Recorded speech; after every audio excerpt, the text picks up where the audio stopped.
ఉమ్, ఇంత ఎప్పుడైతే నడుస్తుందో ఇక అది అనైతికం అని చెప్పే హక్కు లేకుండా పోయింది. అవును.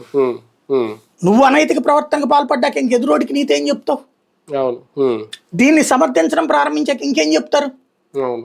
ఇప్పుడు ప్రస్తుతం జరుగుతున్నది ఆంధ్రాలో విచ్చలవిడితనంతో కూడినటువంటి స్వేచ్ఛతో వ్యవస్థలను చిన్నాభిన్నం చేస్తూ అన్ని వ్యవస్థలు అధికార పక్షపు నాయకులకి దాసోహం అనే పరిస్థితి వస్తే ఇంకా డెమోక్రసీ ఏడుంది?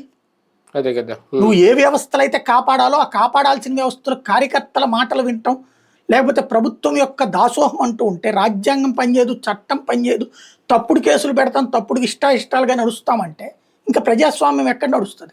వాస్తవానికి ఇటువంటి అంటే మనం ఇప్పుడు రాజకీయ యాంగిల్లో మాట్లాడుకున్నాం, దాన్ని పక్కన పెడితే ఒక నేరం జరిగింది.